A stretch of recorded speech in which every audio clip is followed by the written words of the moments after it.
最重要的是爱情吧。总是会遇到一个让自己特别燃烧的人。乾隆就是他的梦，是他的神，是他的一生啊。乾隆是他一辈子的依靠。王爷，可以为他什么都去做，可以为他去死。如懿跟皇上是真爱，一生一次，心灵一动，这个是如懿她的生命最核心的一个点。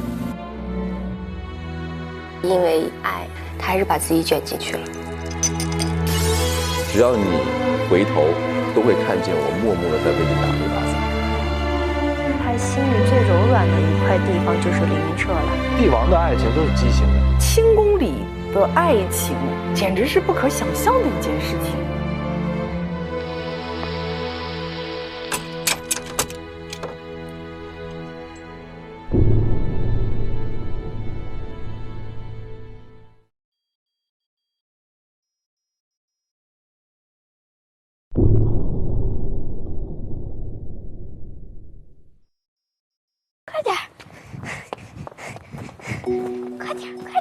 如懿跟那个乾隆之间的这种感情经历吧，从两小无猜这青梅竹马开始。刚才给你拿的白玉双方酥呀，碎了。你给我拿的碎了，我也喜欢吃。你也是啊？原来剧本前面部分我觉得不太满足，因为爱情是需要铺的。我们说兰因絮果，兰因在哪儿呢？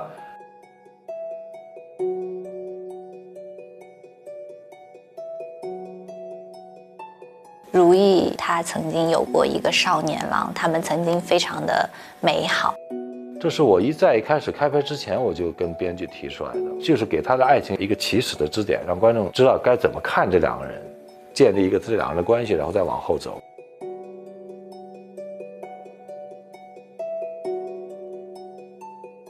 其实像如懿和皇帝，皇帝能给青樱这么一段情，其实已经是一个奇迹了。开始。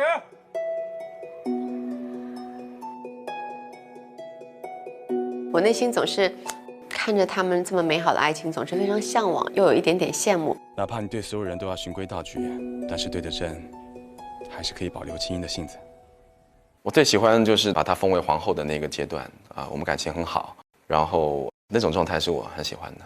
皇上啊，臣妾但愿和皇上此生长久，不相欺，不相负。好，此生长久，不相欺，不相负。有一场戏是我跟如懿，我们到民间去玩。预备，开始。出裙的头很简单，而且鞋子也是换成比较平跟的。2次微服私访，我觉得他是最开心的。因为晚上灯笼，然后江南水乡的感觉。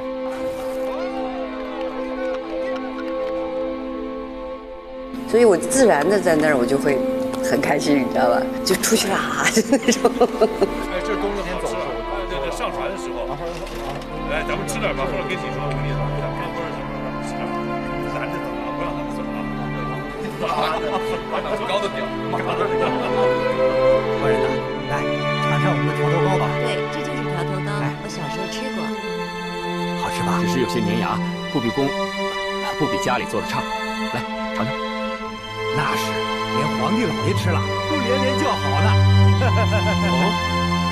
皇上真的吃过呀？拍完那场戏以后就说，宫里面关了很久，对，好像放风一样的。很长一段，这个都是他对如懿在他心里面都是很重。春日的樱花，夏秋的凌霄，还有冬日的梅花。善始善终，共看四时花开。我说过的，一定会做到。这段都挺美好的，这个是我还相对认同的这个爱情。但是人性的这些弱点吧，太考验婚姻了。虽然这个多疑到最后是毁了我们俩，可是，在过程当中，他作为一个国君，他必须是有怀疑的。就我们说，爱情是需要经营的嘛，是吧？就是包括如懿也好，包括乾隆也好，如果已经没有心思再去经营他们这个爱情，那肯定就会出现问题。当然也很难，是吧？帝王的爱情太特殊了，它不平等了。就是一个爱情过程会慢慢的就是消失掉的。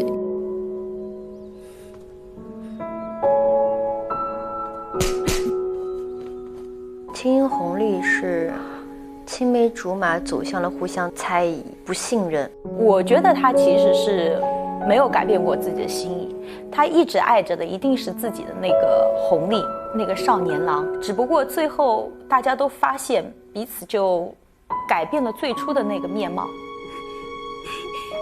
云彻哥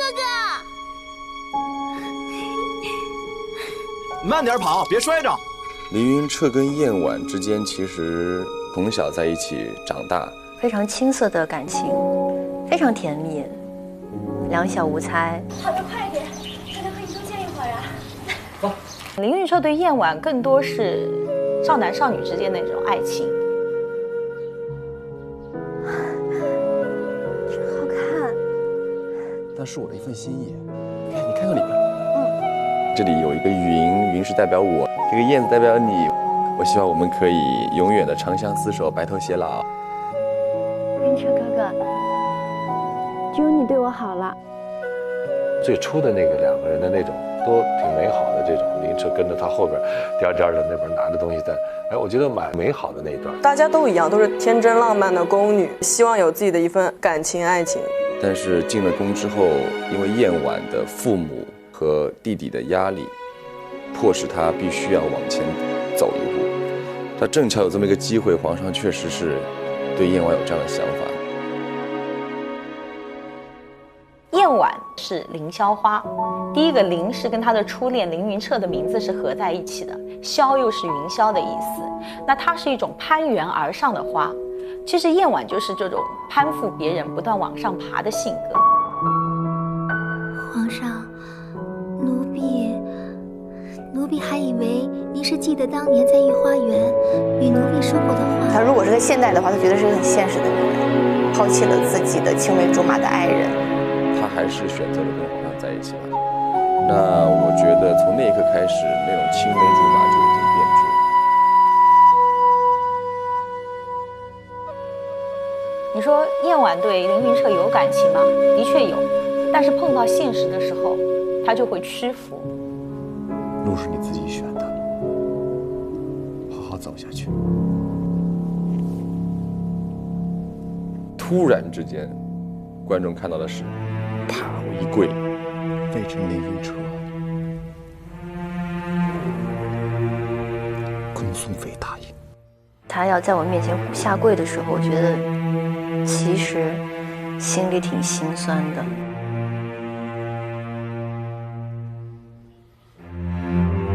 他就走了，在长街上就我啷就我一个人，他在远处走。哇，这其实是蛮虐心的一个状况啊。我认为燕婉心里只是爱的，爱的方式不同，他放在心里。凌云彻爱上了如懿的时候，他很吃醋。我觉得他就像天塌下来一样。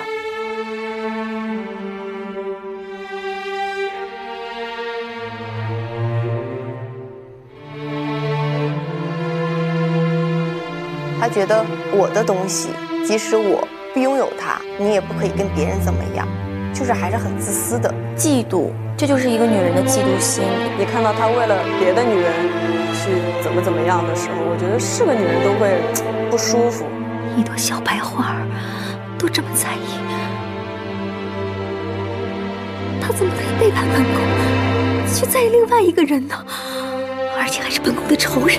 他也会更加不择手段，抛开很多私心杂念，更加的残忍。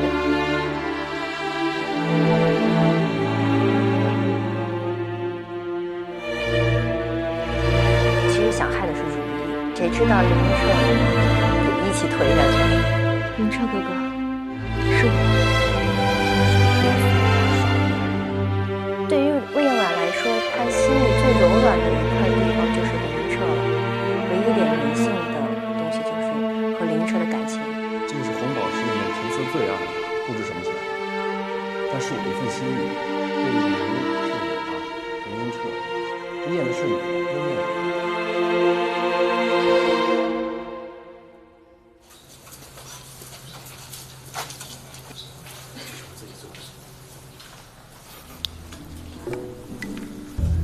我们3个人都是从小一起长大的老乡，在逃难的时候相识，那就是一种患难之交。我对江宇彬呢和索性都是绝对的了解，建立的这种情感其实更稳固，也更容易理解对方。你找我？那，给你的。荣华高升。多谢你惦记着我。索性对李玉的感情其实是青梅竹马的那种友情，我觉得是没有爱情在里边，但李玉对索性有，就像是一个小男孩，就像一个初中生在暗恋他的同桌这种感觉。他会给他送点小礼物，然后默默地关心他，挺纯洁的一段爱情。索性，李玉，太贵重了。这些年咱们是共患难的情分，不在这些东西上。真是羡慕嘉妃娘娘，接连生子也是有福气的。你也羡慕啊？谁不羡慕儿女福分呢？他慢慢的发现，其实索性想要的状态，可能我给不了。索性可能希望儿孙满堂，但太监根本就不可能满足这个要求。对于李玉来讲，她的身份很尴尬，她一辈子都走不出这个宫。她跟这些在宫廷里面的女人是一样的。我跟江宇彬是平等的。他们俩都是独立个体，但是相伴一生。我们俩都是相互喜欢对方，相互爱护对方，然后在患难的时候相互帮助对方，所以才能幸福美满。他们的世界里只有彼此，他们只看得见彼此。我会觉得心里微微有点对不起李玉。微臣有一事相求，请说。不管索性以后如何，微臣都想求娶索性，照顾她一生一世。那既然我给不了你要的幸福，那江宇彬这个人我是信任的，他能给你要的幸福，那我就祝福你。乔太医，你要好好照顾索性。其实剧中最幸福的也就是索性吧，就他跟江宇彬两个人白头偕老。索性，你们的喜事，我打心眼里高兴。索性，京郊有50亩良田，是我送给你们的新婚贺礼，可不许推辞啊！哎，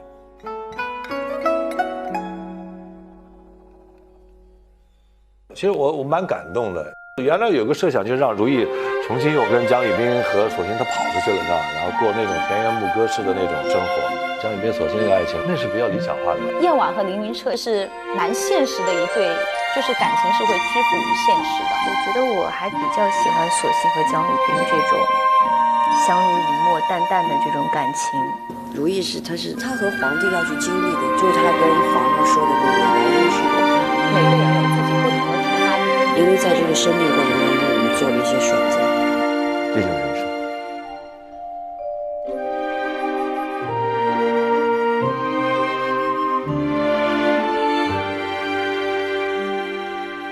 在江宇彬和索性身上寄托的那种平凡踏实的普通人的生活，是如懿的向往，我想也是所有人的向往。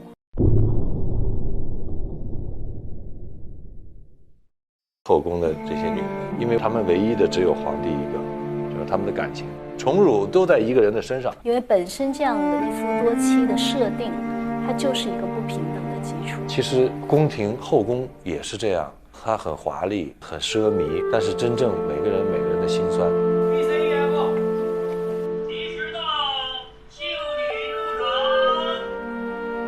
婉华是一个非常非常贤惠的一个女人，非常的爱乾隆。这种爱是夫妻之间的爱。我跟孝贤皇后的话，可能更相敬如宾一些，但是我心里面还是很尊敬她。你的丈夫是一个皇帝，他必然是要把国家的利益放到第一位，而你作为一个皇后，必然要把国家的安稳、后宫的安稳放在第一位。真希望你能够管束后宫。臣妾明白，只是臣妾无能，只怕做不好。怎么会呢？你贤惠大度，只要用心做，怎么会做不好？皇上对臣妾的期许，臣妾都记在心里，绝不敢忘。好。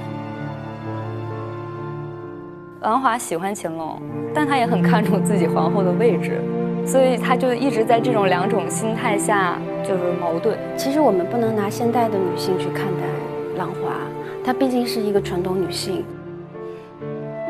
浪华是一个好母亲、好妻子。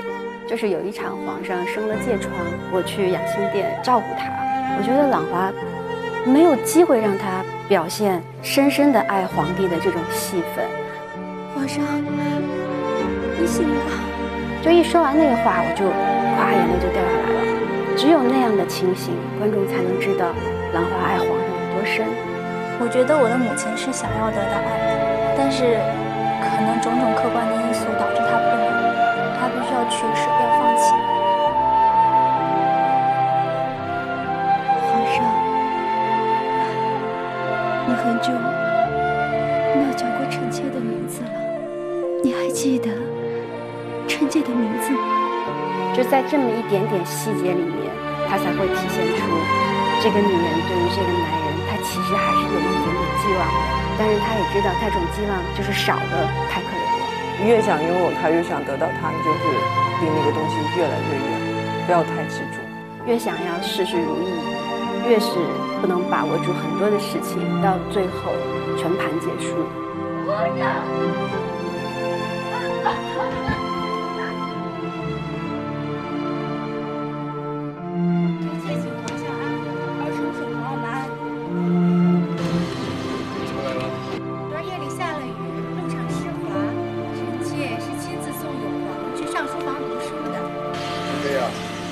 把永皇托付给你。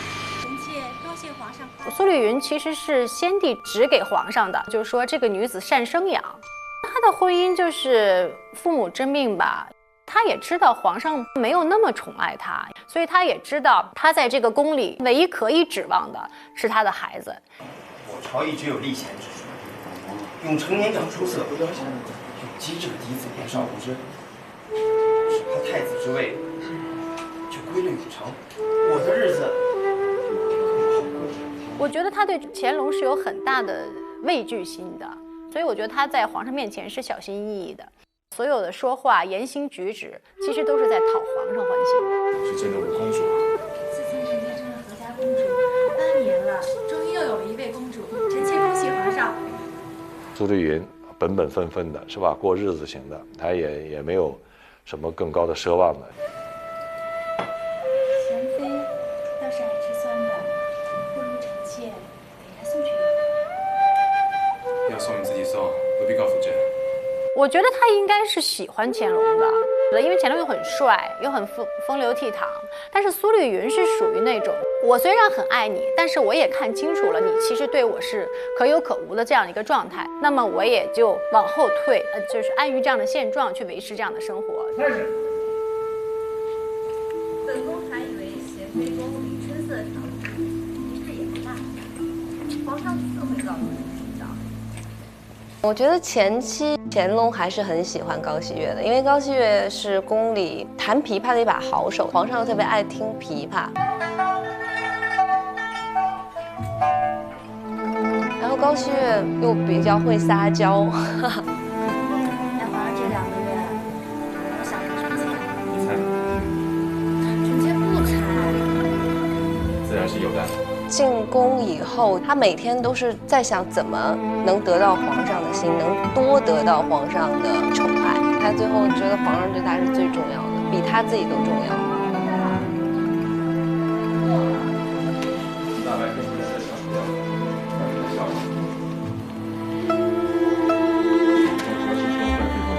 那个时候也是高熹月特别想生孩子，然后去保住自己的地位。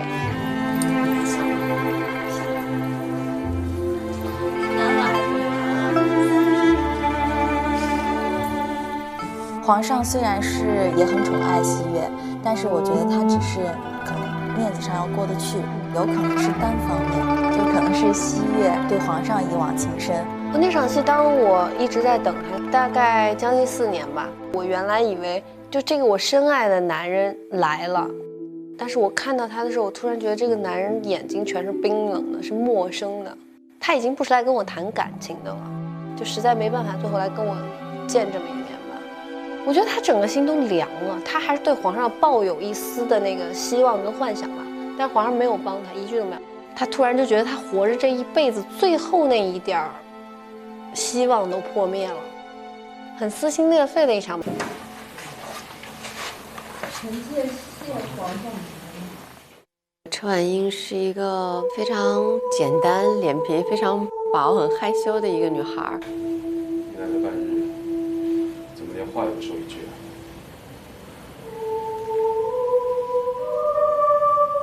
臣妾笨嘴拙舌的说了。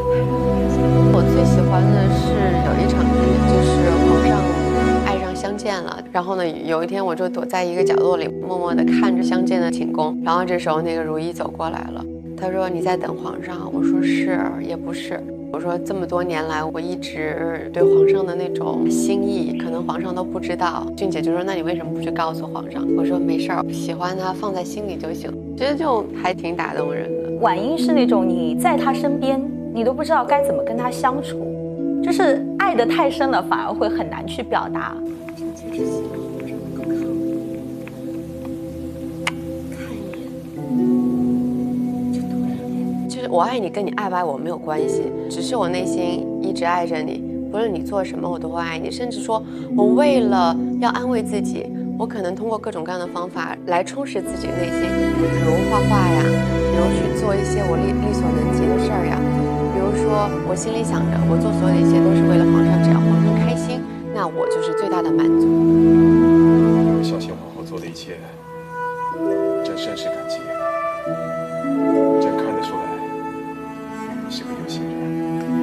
臣妾平日里没什么能和皇上分担的，这都是臣妾应该做的。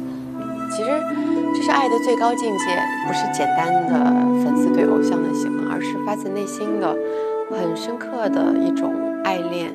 就是我只是用我的方式默默地爱着你，我爱你的所爱，爱你的所痛，爱你所有的一切。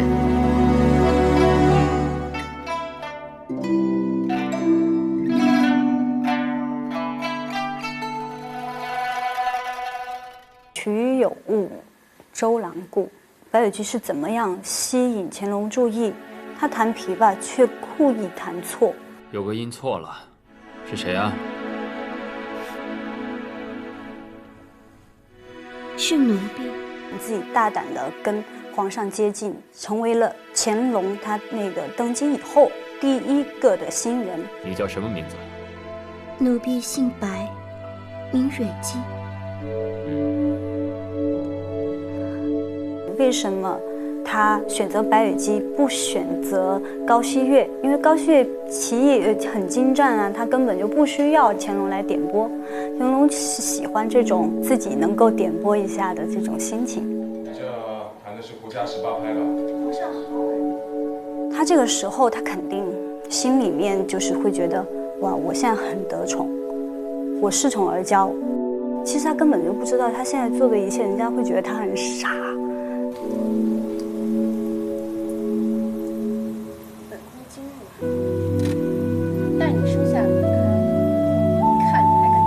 后期不就是他嫌弃我生了一个怪胎吗？就基本上就再也没有得宠过。梅嫔的梅跟没有的梅放在一起是一样的，因为最后他死掉，皇上并没有给他办任何的丧礼，那只是白布一裹，所有的人都忘了我，感觉就像这个人从来没有存在过。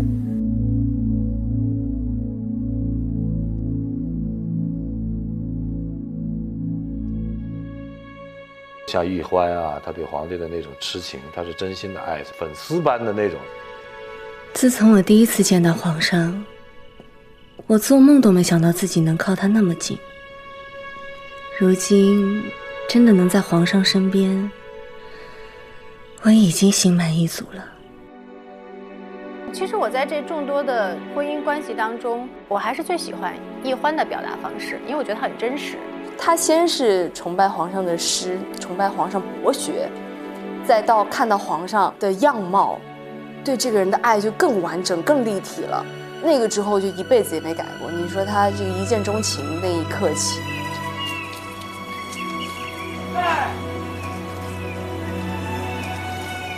我记得导演跟我说过，说奕欢是一个他一辈子一直到他死的那刻，他只要想起他第一次见到皇上的场景，可能他都会哭的那个人。乾隆就是他的梦，是他的神，是他的一生啊。开始。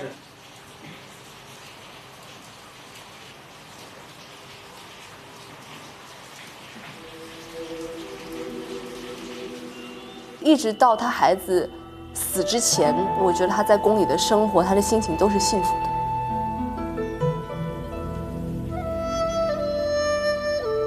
奕欢最在意的就是他的这个梦啊，就是乾隆这个人。我觉得她是一个很有个性的，然后很直率的，是一个在感情上有洁癖的这么一个女人，所以她不能够接受梦破碎了这个事情。皇上嫌你是内科男人，他是太后的人，所以他给你喝就是他认为最重要的人和最重要的事儿都已经破灭了，只是他的爱带有一些很特别的色彩，跟旁人所不能够理解的这种盲目痴情，但它就是爱情。第一次见到世子时，我便被他的笑容打动了。他笑起来那样温柔，我从没看过那么好看的笑容。那个人是你的初恋，是你很多年前年少无知、情窦初开的时候刚见的那个人。第一眼，你可能觉得那个是爱情。我觉得世子是他的一个梦想，永远没有办法去实现的这么一个梦想，但是一直留在他心中。你一直念念不忘的，觉得可以为他去死，可以为他去什么都去做。皇上，皇上这是好呀，皇上。其实他跟世子的交集并不多，可能只有一两面之缘这样。他是个很重感情的人，让他放弃什么、做什么、拼什么，他都可以。我又在哪？在哪？主儿，你刚才产部的出去，放开我！结果到最后来，都像个笑话，自己像个傻子一样。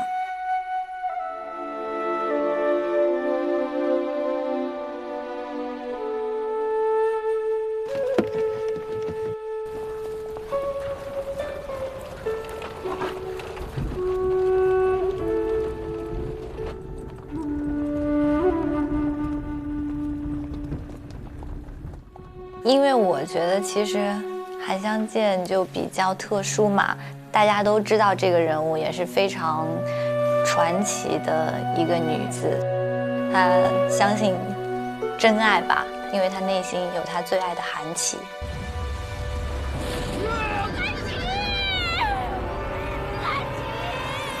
自己心爱的人没有了的时候，她也想着就是要自杀。但是他又在湘剑和韩琦的感情里面看到了曾经的自己和弘历。你若是说这些的话，本宫念懂了，本宫用不上你是在那一刻，可能给了他一种力量，多了一个精神上的依靠吧，有一种惺惺相惜的那种感觉，所以他们之间会有一种了然，一种知己。你可想好了，这一碗要喝下去，就没有后悔的余地了。没有什么可后悔的。他到后来为了保留他内心对韩琦的这种思念，或者说是对他那份爱的虔诚忠贞吧，他就愿意永远不要生孩子。孩子是要跟自己心爱的人才可以产生的这样一个结晶，所以我不能跟我不爱的人生孩子。正直的性子，真是像极了从前的如意。是吗？那用不了多久，皇上就会像嫌弃皇后那样念起臣妾。韩湘剑在那样子一个环境里面，她对自己爱情的追求，我觉得可能和现代女性是比较相似的。现代女性可能会更加追求自由一些。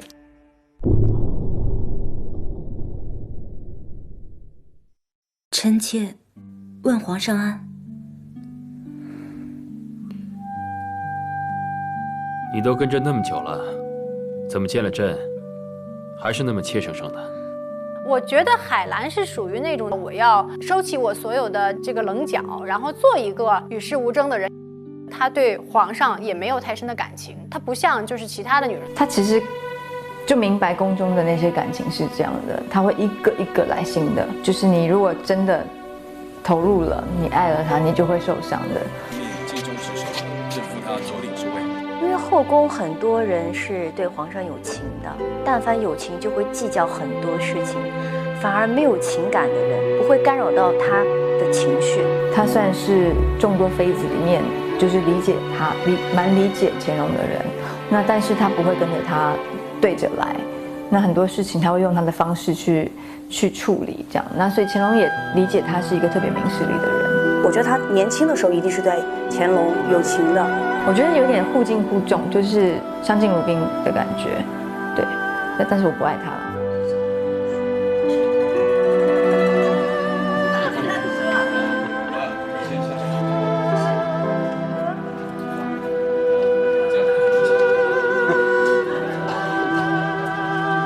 我喜欢海兰，因为我做不到他那种境界。他对男女之情是看得非常的通透、明白，从来不抱有期望，他就不会失望。他是自己本来很软弱的，但他为了如意，他可以改变，可以自己坚强起来。其实，已经超越了姐妹，比亲人都还亲的那种。海兰是对如意的情，她帮如意做这么多的事儿，出于情。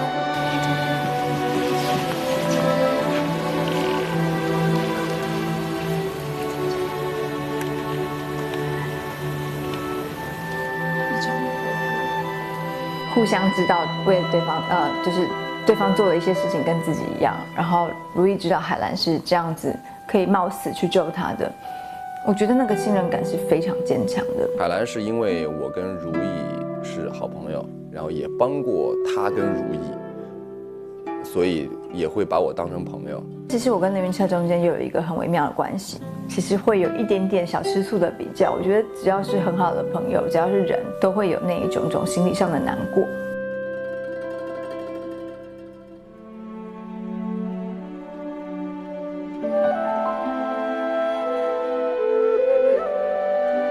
我们在创作的过程当中也一直在讨论，到底说如意跟凌云彻之间的感情建立是在什么时候？凌云彻对如意呢是守护、懂得、关心，但又保持着一定的距离。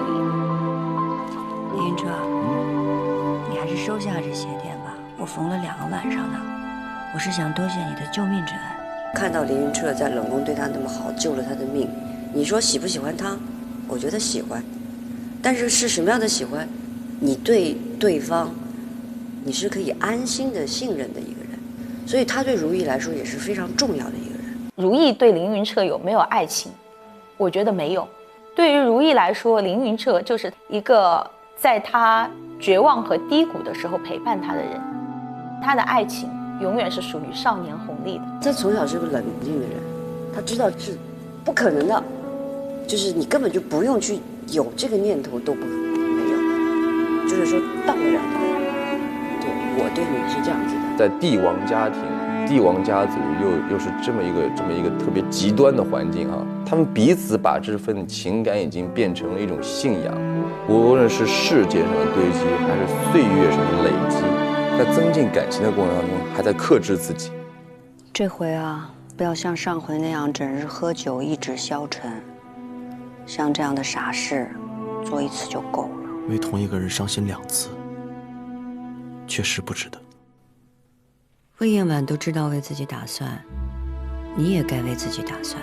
微臣谨遵娘娘教诲。这就对了吗？在控制情况下还在相处，在互相扶持、互相照顾，长远走下去，到了那个点，它就是一个超越男女的这么一个情感，所以一直到一生的结束，它都是一个默默守护的过程。我用云这个字表示他的感情是远远的、高高的，不能落到身边。我的期许只是希望他平安就好，顺遂就好，看淡一切。无论你走多远，无论你经历了什么，只要你回头，都会看见我默默的在为你打这把伞。就是很多爱慕之间其实是可望不可得的，你只要远远看着他就好。还请皇上恕罪。到底是你救了皇后母子，刘云车，你救护皇后母子有功，赏黄马褂一件。皇上因为这件事情他也不高兴了，他觉得你为什么要那么拼死拼活的去保护如意娘娘？他有吃醋，因为爱一个人一定会为他吃醋的，所以我也有告诉凌云彻，你小心一点，不要再这样了。还有一场比较典型的戏，当我被阉掉，凌云彻被阉掉变成太监之后，第一次跟如意见面，我把凌云彻带到玉坤宫，跟如意说：“这是皇上赐给你的礼物。”其实很讽刺嘛。而且什么原因之前已经有了，皇上心结在哪里，我们已经知道了，我们经历了基本上一辈子了。我说你我之间又有一种心灵相通、超越男女之情的那种情感在那里。那我说在这种情况下，我说还有什么可说的？刚好我在监视器边上，我特别想看到那场戏。一开始是有人在镜中什么在，然后说啊，娘娘就是你看，就是新来伺候你的太监。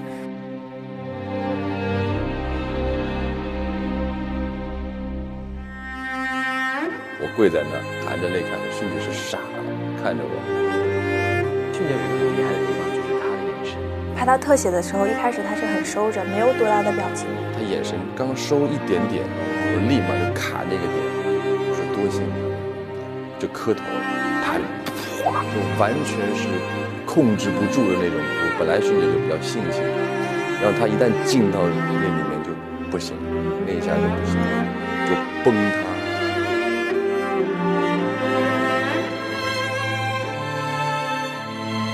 若干年之后，他无意当中在御花园看见我，找了我的凌云彻，两人就是流着眼泪看着，笑着，就含着眼泪笑着，看着对方。他说：“你好吗？”我说：“好，一切都好。”然后如意呢，听出来了那个假话，当真话听，就这时是最酸的。我说：“只可惜来年天寒风雪时，不能再为皇后娘娘摘一枝梅花相送。既然我们不可以在一起，我又那么爱你，那我们就超越男女之情，我就守护你。”那我再告退。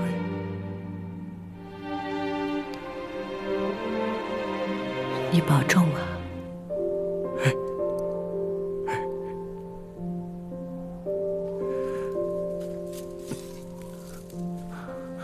如果说问我这个戏的主题，我觉得是逃脱，或者说是要挣脱某些东西，其实就是挣脱后宫的高墙，挣脱有形的婚姻和无形的情感对人的束缚。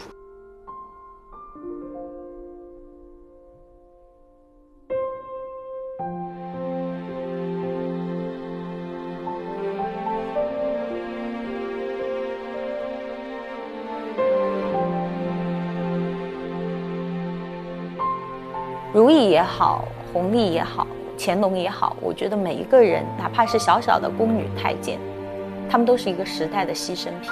如果他们可以选择，我想没有一个人会愿意生活在红墙底下。大家都到最后其实都是走向了孤独的结尾啊！如果我们把人身上的某一部分的社会功能放大的时候，其实是对人性的全面抹杀。我觉得这个戏可能更多的是一首挽歌，是一种帝王爱情的挽歌。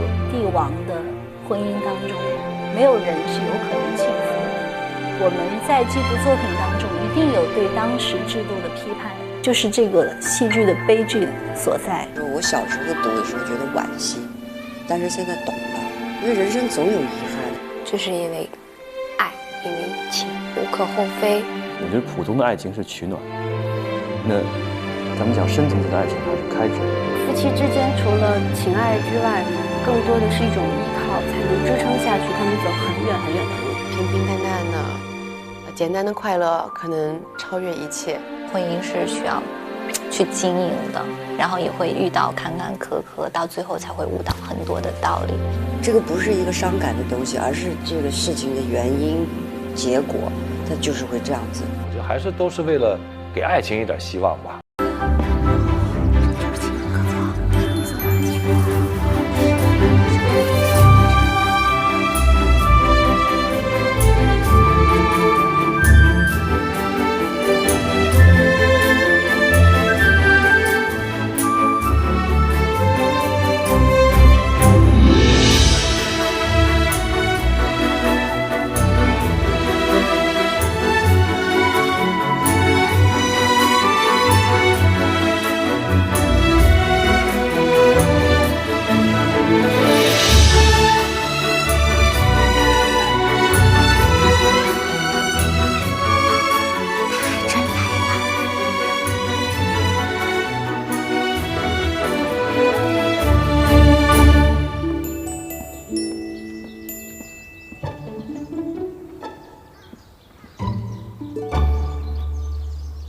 给熹贵妃娘娘请安，青音来迟了。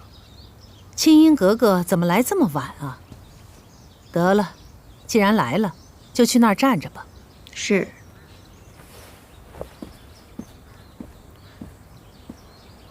来了。我来看看你选谁，这样的好戏怎么能错过？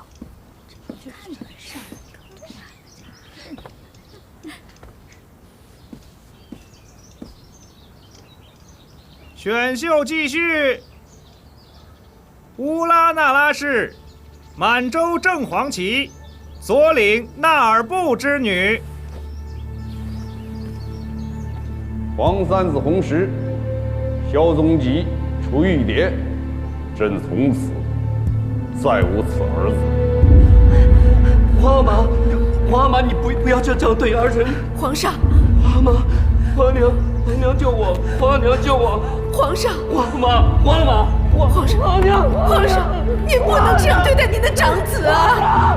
皇娘，皇娘，皇上息怒，都怪臣妾教养不善，臣妾知错，自愿禁足半年。禁足半年，红石如此胆大妄为，结党营私，你敢说没有你这个养母的授意？皇上明鉴，臣妾没有。如今，你连朝中的军国大事也敢伸手，朕不能再留你了。臣妾知罪，臣妾再也不敢了。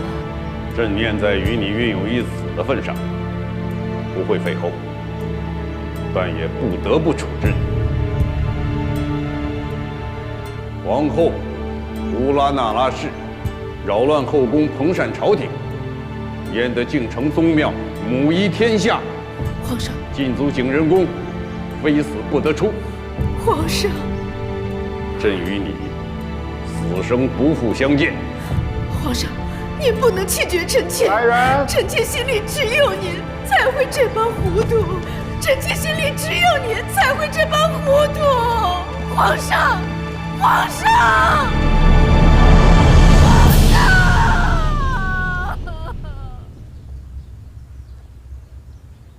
弘历在哪儿选福晋呢？回皇上，在降雪轩。富察氏端庄持重，是为侧福晋之选，赐荷包一个。就是侧福晋，离福晋就是啊。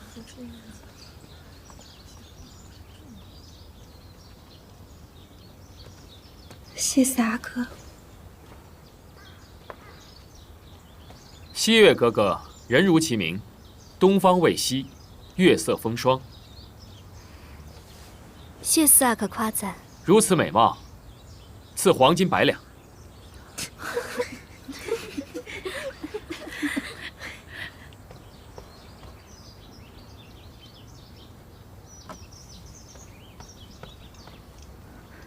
谢四阿哥。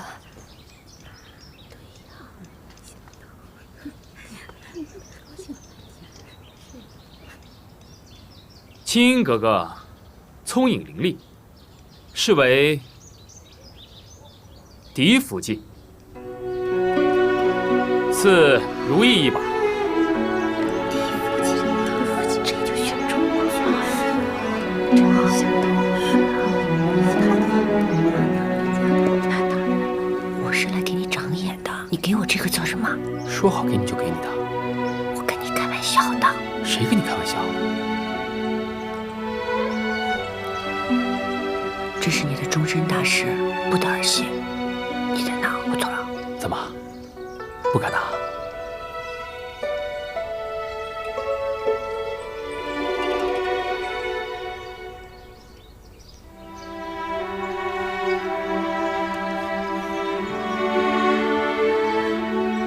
额娘，我选完了。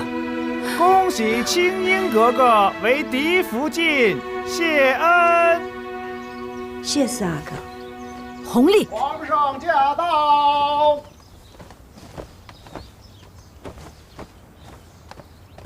皇上万安。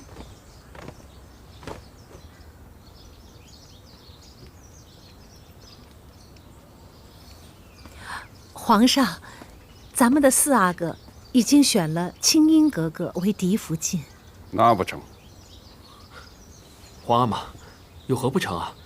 清音格格是皇娘的侄女啊。正因如此不成。皇后犯错，已被禁足景仁宫，非死不得出。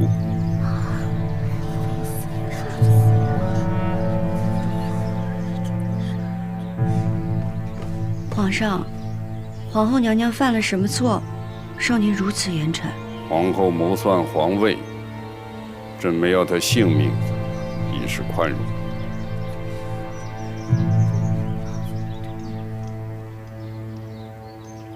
皇上，皇后娘娘已经受到严惩，您万勿迁怒3阿哥。皇上有旨，皇三子弘时、萧宗吉去玉蝶，再非皇室中人。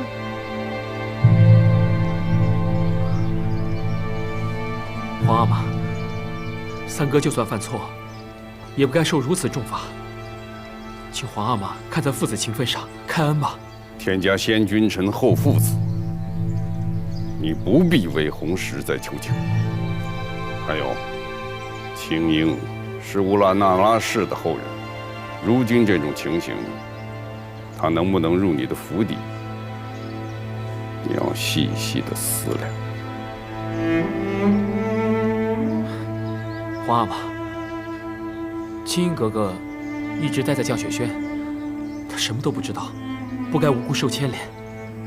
再说了，她被3哥拒婚，如今再失了名分，一个闺阁女子，如何在世间立足啊？你在替她说话。皇阿玛圣明，皇娘犯错受罚，不该祸及家人。青音格格也是您的家人呐。弘历，别再惹怒你皇阿玛了。左培生，奴才在。送青英出宫。这，青英哥哥，请吧。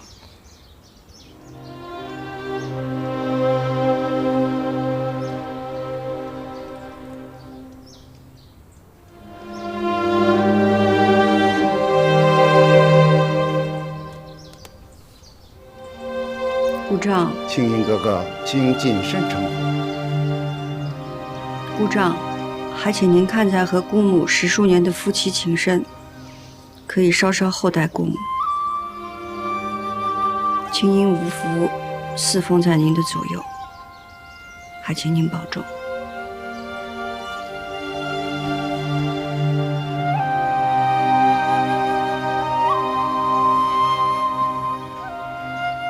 弘历，别失了分寸。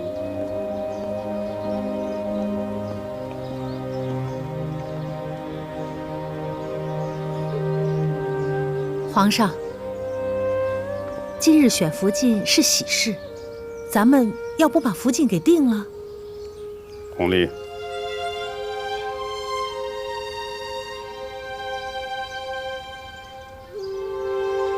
罢了。现在吉时已过，朕看弘历也有些累了，改日再议吧。恭送皇上。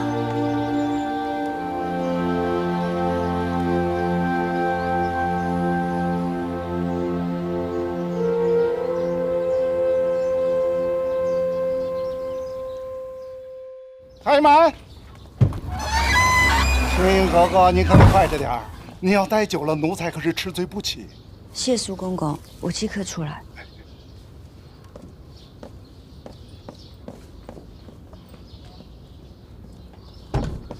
姑母，姑母，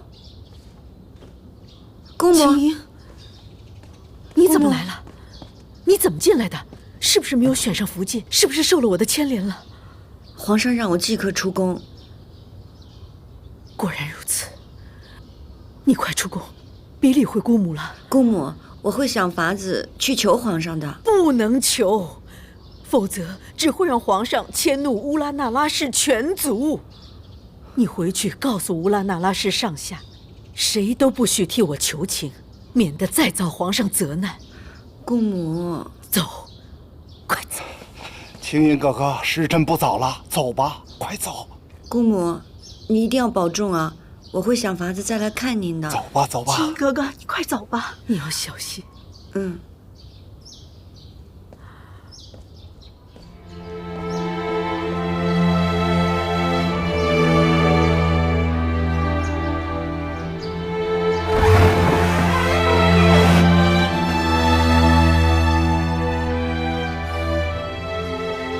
是阿哥。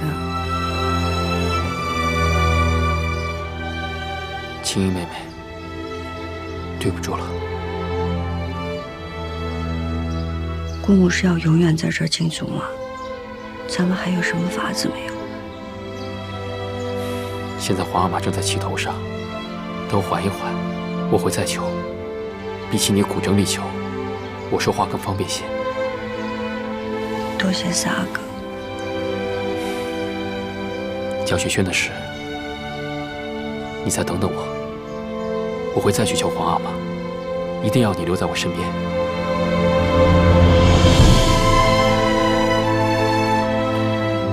苏培盛，奴才在，好好送青音格格出宫。这，哥哥请吧。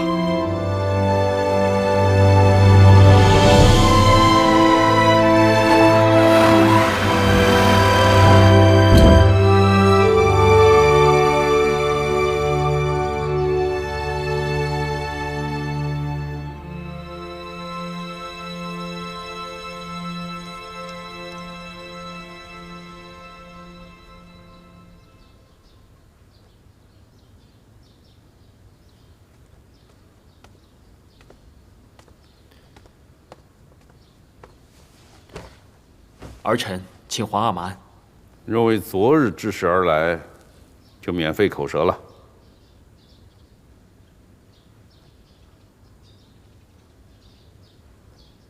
嗯，你不是喜欢舞文弄墨吗？来看看朕这幅竹子画得如何？世人画竹，皆用墨色。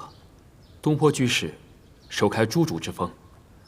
儿臣曾经见过黄马法画朱竹。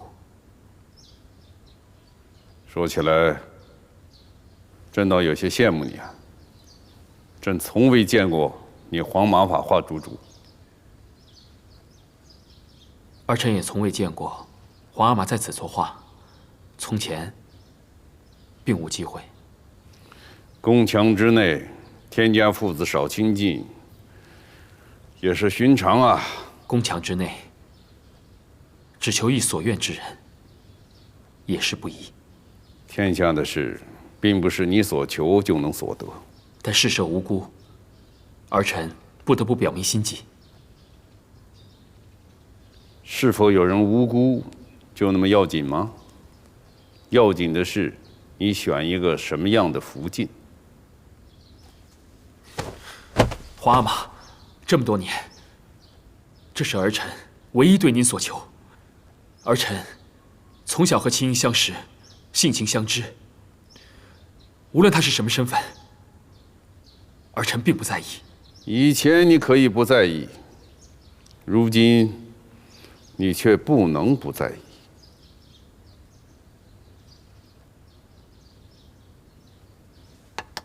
跟朕来。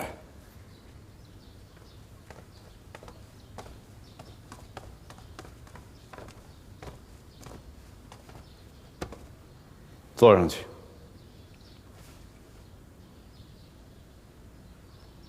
朕让你坐上去。是。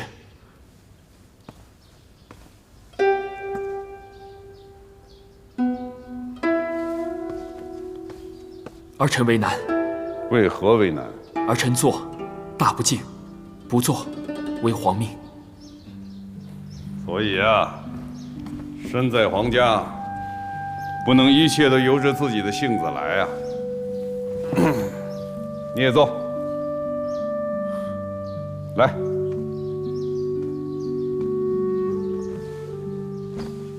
朕坐在这龙椅上，一样不能随心所欲。所言所行，都是为了大清基业，千秋万代。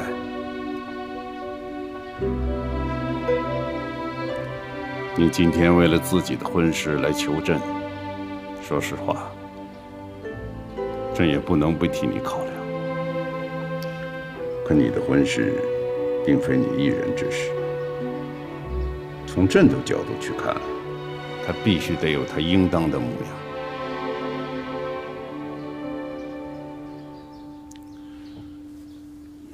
弘历啊，你已经大了，你该开始替朕分忧了。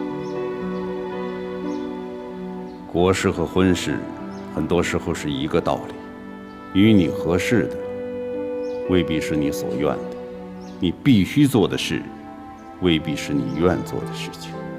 每一个决定，有它的所得，也总有它的代价。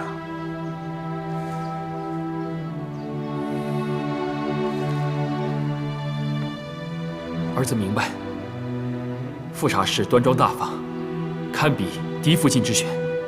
不过皇阿玛，儿臣还是希望青英能在儿臣的身后有一容身之处。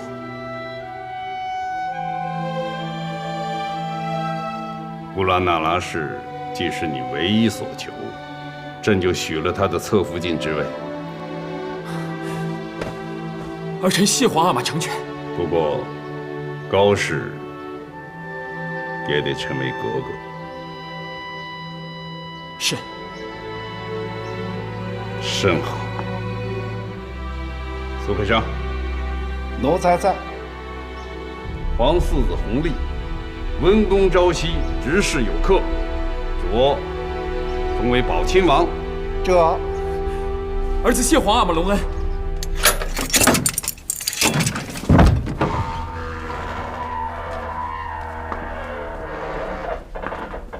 请皇后娘娘安，请熹贵妃安。戏唱完了，每场戏的结局都有定数的。就好比弘历一定会姻缘美满，青英只能被弃出宫，弘时逐出皇室，你呢，只能是禁足景仁宫，与深爱之人不复相见。你是谁？也配跟本宫说话？皇后娘娘，请息怒。其实，臣妾能做什么？所有的一切，不都是您皇后娘娘亲自做下的吗？若不是你想保弘时为太子，朝中无人敢进言上折；如果不是你想乌拉那拉氏代代为皇后，若不是你想一个不爱你的男人钟情于你，也不至于如此痛苦。皇上口谕：皇四子弘历封宝亲王，择吉日纳富察氏为宝亲王嫡福晋，高氏为格格。花好月圆，终究是弘历的。乌拉那拉氏为宝亲王侧福晋。青英哥哥，怎么会？四阿哥今天去养心殿向皇上求来的，奴才告他。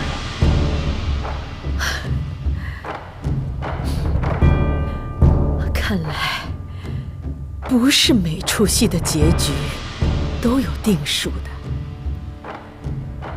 咱们的戏还没唱完呢。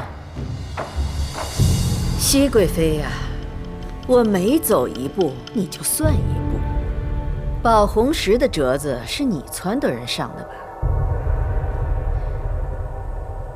可是你千算万算，算不到弘历对我的侄女青英如此钟情。那又怎样？只不过是个侧福晋。就算是侧福晋，也是弘历不顾前程，花了好一番心力在皇帝那儿求来的。弘历这样用心，这名分有什么可计较的呀？钮祜禄氏，你我咱们走着瞧。戏是还没有唱完，可惜皇后娘娘是看不到了。锁门。锁门。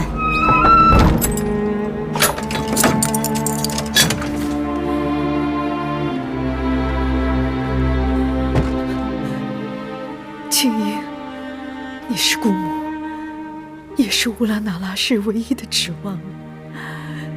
青英，青英啊！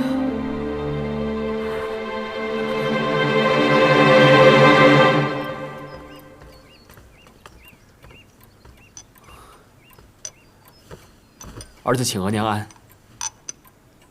来了。听说你皇阿玛给了你宝亲王的封号，又定了你的婚事，双喜临门。如今额娘看着你，才觉得你真是长成了。额娘，儿子有今日，一切都在于额娘。只是有一事未能先向额娘请示，还请额娘宽宥。啊？何事？儿子冒昧，为了自己的终身大事，去求了皇阿玛，最终定了富察氏为嫡福晋，高氏为格格。也请皇阿玛准允了，容了青英为侧福晋。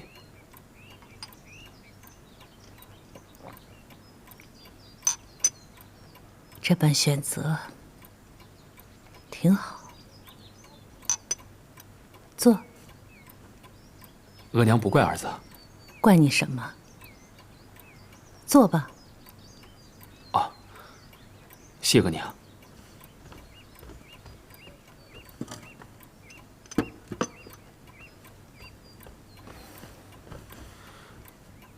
儿子知道，额娘一向不喜欢青英。额娘对青英格格无所谓喜不喜欢，无非是皇后禁足受罚，额娘不想让青英格格连累了你。是儿子莽撞。只是在降雪轩里，儿子已经给了青英如意，若是他的侧福晋之位，儿子无法保住，只会显得儿子无情无义。所以只希望额娘不要受到皇额娘的影响，而迁怒于青英。乌拉那拉氏自惹祸端，已受皇上责罚。如今你皇阿玛已经封了你宝亲王，也允了青英格格为你的侧福晋。看来他已经不为此事责备你了，那额娘就更不会再说什么了。只是青英格格性子倔强，日后你俩相处不协，你自寻烦恼。额娘，青英妹妹与儿子相识多年，性子相投，不会处不来的。你就这般认准了她，甚至还不惜以自己的前途犯险，去求了皇阿玛。弘历，你想过没有？皇上若是为此而起了雷霆之怒，你我母子今日可不是这番景象啊！儿子让额娘担心了，儿子真没想那么多，儿子只知道青英妹妹是儿子心中想要的人罢了。你这孩子如此用心，但愿如你所愿，你与他姻缘和睦。儿子在此谢过额娘。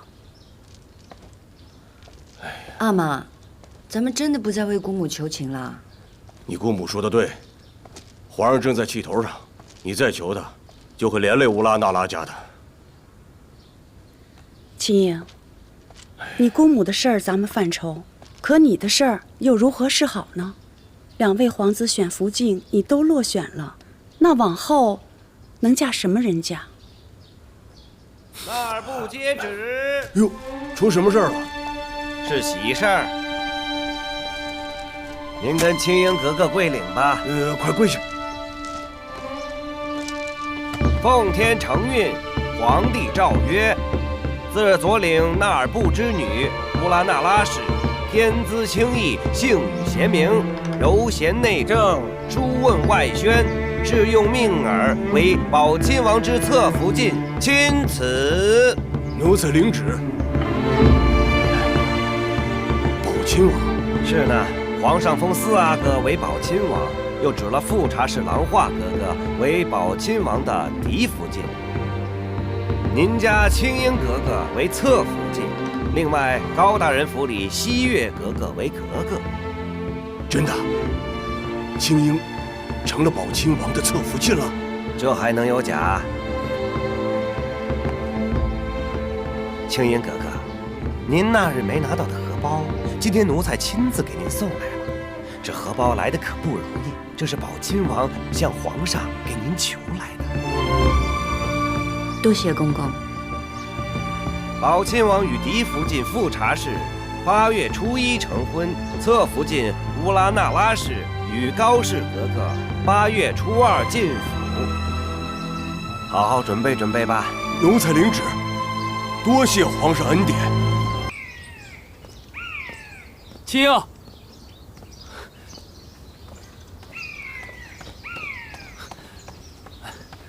怎么那么久才来啊？等你好久了。你不高兴啊？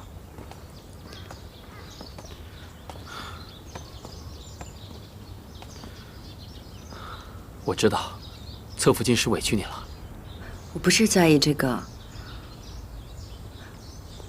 我现在在想，我是不是该嫁进王府？可是因为皇额娘的缘故。是啊，从前在这儿玩的时候都觉得好玩，可是如今在看宫里，我又觉得心慌。皇额娘的事情，我会再和你一起想办法的。我也明白你现在的感觉，可生在皇家，无一日不感受到这宫墙下的冰冷残酷。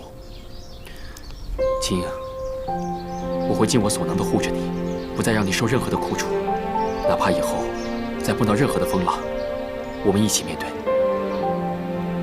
熹贵妃也不会喜欢我吧？皇阿玛已经把你允给我了，相信额娘也不会再说什么了。而且我也跟额娘说过了，不要因为皇额娘的事情而牵连你的。我还向她表明了，我心中真正想要的只有你一人。弘历哥哥，你知道吗？那日在这里，我叫你来参加我的选秀，我的心里是多么紧张啊！在降雪轩的时候，你没来，我心里多忐忑。后来还好你来了，还接了我的如意，我心里总算踏实多了。我也明白你的性子，你不愿意的事情，没有任何人可以勉强你。所以，你心里有我的是吧？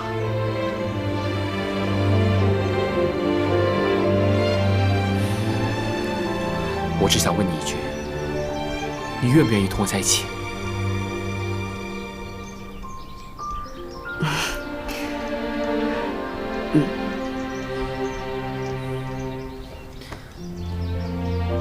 从今以后你什么都不用怕，有我在，你放心。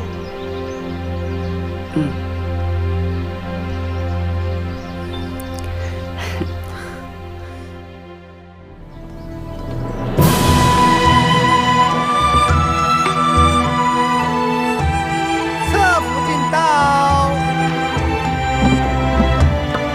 月格格到，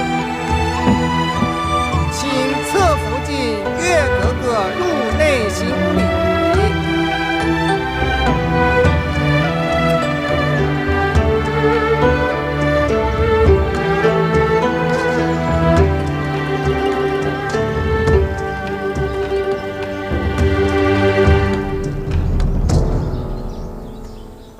拜见王爷福晋。都起来吧。谢王爷福晋。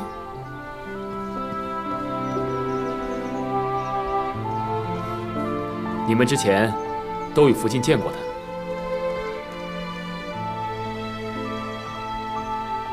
这是我成婚的时候皇上赐给我的嫁妆，听说是安娜来的贡品，所以便转赠给2位妹妹，以表倾慕之情。多谢福晋恩赏。这往后啊，都是一起伺候王爷的姐妹，不必拘束。2位妹妹的住处都已经安排好了。今儿是你们进府的喜日子，都早些回去歇息吧。妾身告退。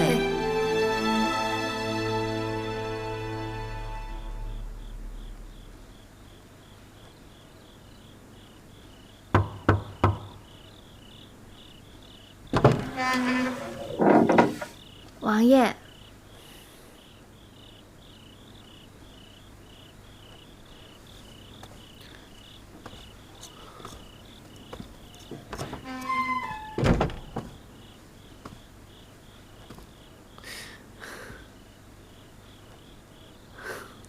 难得看你这么规矩的坐着，还真有些不习惯呢。我也不习惯。要不，我帮你揭开盖头，让你松翻些。好。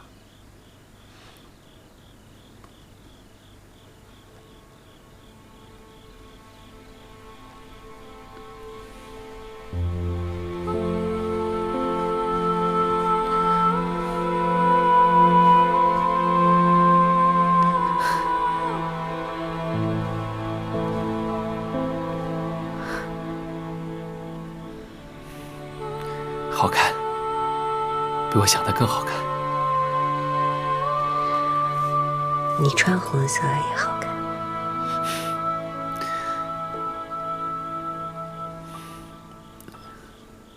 青啊，你终于嫁给我了，好像做梦一样。我也觉得在做梦一样。跟你说个悄悄话。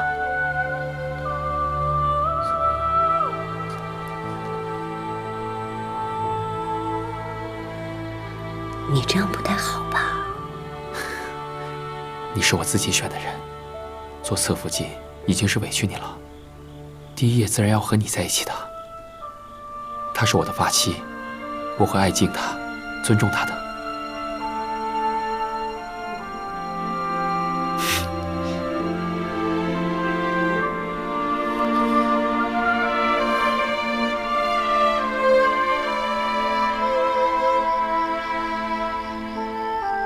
格格，王爷今夜去了侧福晋那里。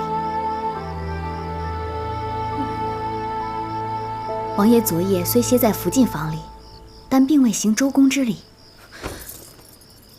真的吗？千真万确。那如此说来，福晋心里也不舒服。格格，如果您能得到福晋的帮手，以后在府里也不怕没个照应了。去把我的皮肤拿来。是。我还不信了，我能一辈子就是格格。说不定明天晚上王爷就来我屋里了。格格多才多艺，王爷一定会喜欢您的。王爷去了侧福晋那儿，怎么会呢？你没看错吧？福晋，奴婢没有看错，王爷的确歇在侧福晋房中。烛火都熄了。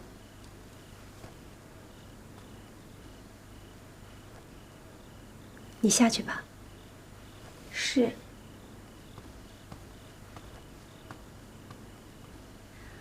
福晋，昨夜王爷虽然歇在您这儿，却推说身上太累，未行周公之礼。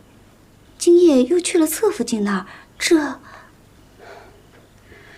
就是侧福晋入府。王爷去那儿也是应当的，但无论如何，总归老夫人说的对，您呐得拿出手段来，对侧福晋他们得好生提防才是。王爷越是喜欢他，我就越得拿出嫡福晋的气度。我得做得更好，比任何人都像一个正妻。王爷无可挑剔，就会觉得只有我才是最适合做嫡福晋的。请福晋安。都坐下吧。谢福晋。册封西苑妹妹为侧福晋的旨意下来了，恭喜岳福晋。当初你跟青音一起进府的时候，我赐给你们每人一支赤金莲花翡翠珠镯，就是希望你们无论身份高低，也能亲如姐妹，不分彼此。如今你也成了侧福晋了，我看着真是高兴。多谢福晋，福晋赏的镯子，妾身和亲福晋每日都戴着。妾身能有今日，多亏福晋调教。你阿玛一直为皇上尽忠，如今皇上身子不好，王爷帮着理政，你阿玛出力不少，皇上要嘉奖你也是应当的。绿云，你刚生下永璋，还是要仔细着身子。谢福晋关心。这说起来啊，青樱、西月和我是差不多一起进府的，玉颜从御史来也不少日子了，连齐莹、海兰和婉音伺候王爷也许久。你们什么时候都能有子嗣，为王爷开枝散叶的才好。是，妾身们没有福庆那样儿女双全的好福气。别着急，慢慢来，都会有的。时候不早了，你们也早些回去吧。妾身告退。父亲，小福晋哥哥，不好了！好好说话，这是怎么了？皇上驾崩了！皇上，王爷呢？王爷进洞休